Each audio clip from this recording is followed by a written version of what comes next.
राधे राधे दोस्तों, कैसे हैं आप सभी। आशा करता हूं कि आप सभी खुश होंगे। मैं उस परमात्मा से हमेशा यही प्रार्थना करूंगा कि आप हमेशा खुश रहें, मस्त रहें और आनंदित रहें।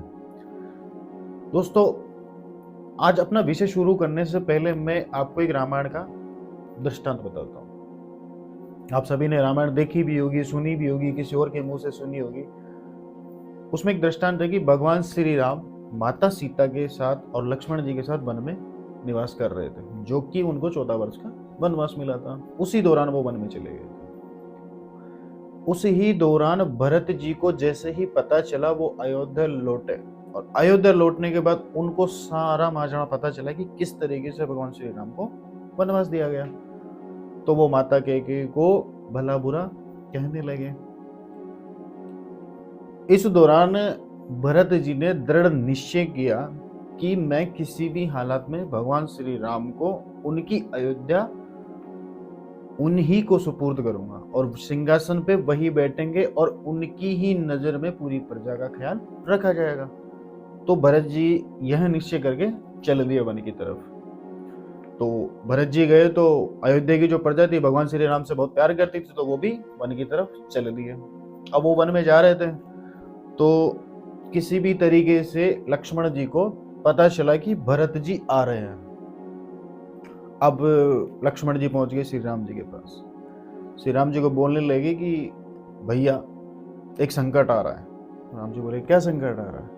बोले कि भरत अपनी संपूर्ण सेना और प्रजा के साथ अपने ऊपर आक्रमण करने आ रहा है। अब लक्ष्मण जी को ये लगा कि भरत राम और लक्ष्मण को मार के और पूरा अपना अधिकार अयोध्या पे स्थापित करना चाहता है, जो कि लक्ष्मण जी की सोच थी। और वही सोच लेके वो श्री राम जी को बताने गए।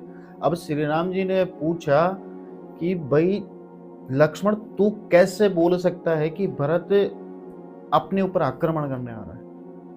तो लक्ष्मण जी बोलने लगे कि उनके साथ सेना भी है, उनके साथ प्रजा भी है, तो वो निश्चय है कि वो आक्रमण करने आ रहा है। तो मैं सावधान हो जाता हूं और आप आने दो, मैं एक ही बाणे में पूरी प्रजा को, पूरी सेना को मार दूंगा। राम जी बोले कि तू शांत रह, पहले कुछ मत सोच, उनको आने दो, उनकी प्रतिक्रिया देखने दो, उनसे बात करने दो, उनका जानने दो कि वो आ किस लिए रहे हैं। तो लक्ष्मण जी ने श्री राम की बात मानी और बैठ गए। अब भरत जी आ गए। अब भरत जी आते ही सीधे प्रभु श्री राम के चरणों में, अब चरणों में लेट गए, अश्रुधारा बह रही है, आंसू बह रहे हैं। राम जी ने भरत जी को उठाया, गले लगाए, बहुत सुंदर मिलन उनका। तो भरत जी बोलने लगे, भगवान भैया श्री राम आप चलिए अपनी अयोध्या संभालिए। तो श्री राम ने जो कि वचनबद्ध थे, उन्होंने जाने से इनकार कर दिया। काफी कुछ समझाने के बाद भी भगवान श्री राम अयोध्या जाने के लिए तैयार नहीं हुए। तो भरत जी ने निश्चय किया कि चलो ठीक है, आप तो नहीं आ रहे, लेकिन मुझे आपके चरण पादुकाएं चाहिए भेंट स्वरूप, जो कि उस सिंहासन पर मैं रखूं और उन्हीं के आदेश की मैं पालना करूं और आपकी प्रजा का ध्यान रखूं।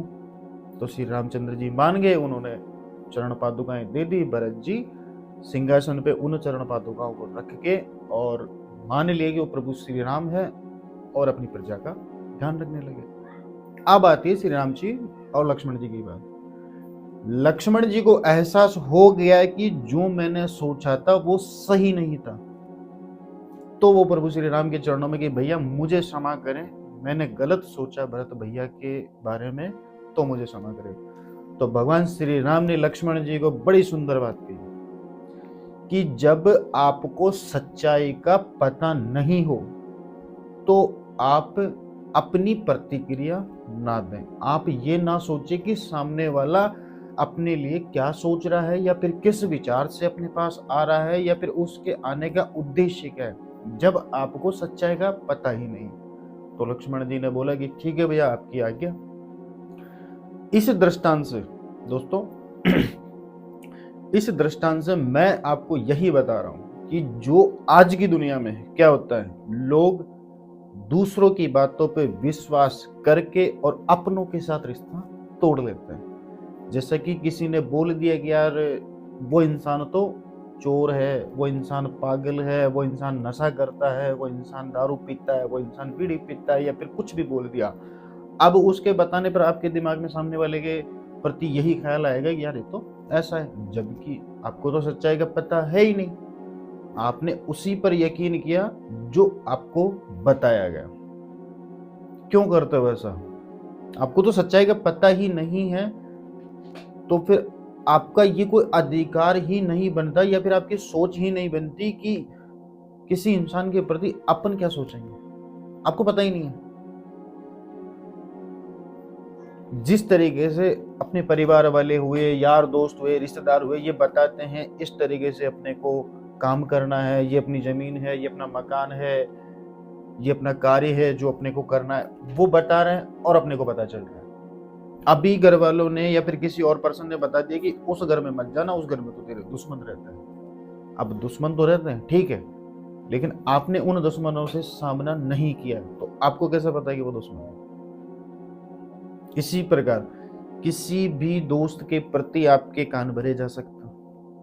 कोई तीसरा आएगा, आप दो मित्र हैं, घनिष्ठ मित्र हैं, अब तीसरा कोई भी आ जाएगा और आपकी घनिष्ठ मित्रता को तोड़ के चला जाएगा, क्योंकि आप उस तीसरे की बात पे विश्वास करके अपने बचपन की मित्रता पे सवाल उठा देते।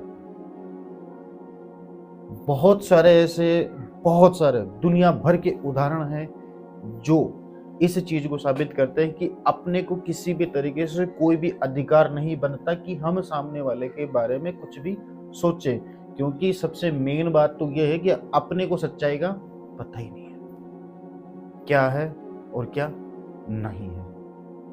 तो दोस्तों, जब तक आपको खुद सच्चाई का किसी के बारे में भी पता ना चले, तब तक आप किसी के बारे में भी उल्टा या सीधा ना सोचें।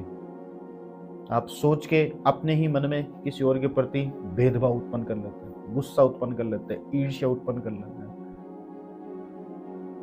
तो इस चीज से ये रामायण का दृष्टांत है, ये अपने को साफ साफ यही बताता है।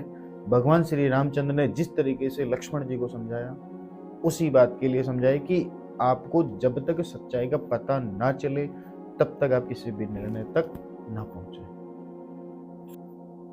दोस्तों, एक छोटी सी क्लिप है, मैं वो हर एक वीडियो में बनाता हूँ, आज भी बना रहा हूँ आपके लिए। यह मेरे किसी पर्सनल काम के लिए नहीं है, आप ही की सेवा में मैं यहाँ पर बैठा हूँ। अगर आप किसी भी चीज से परेशान हो, डिप्रेशन में हो, टेंशन में हो, किसी से बात शेयर नहीं कर पा रहे हो, तो प्लीज ये जो स्क्रीन पे आपको नंबर दिख रहे हैं, इन पे कॉल करें। मैं डायरेक्ट आपसे बात करूंगा और जितनी मेरे से कोशिश हो सकेगी मैं आपको समझाने की कोशिश करूंगा और उस डिप्रेशन से, उस अवसाद से निकालने की आपको पूर्ण कोशिश करूंगा। राधे राधे।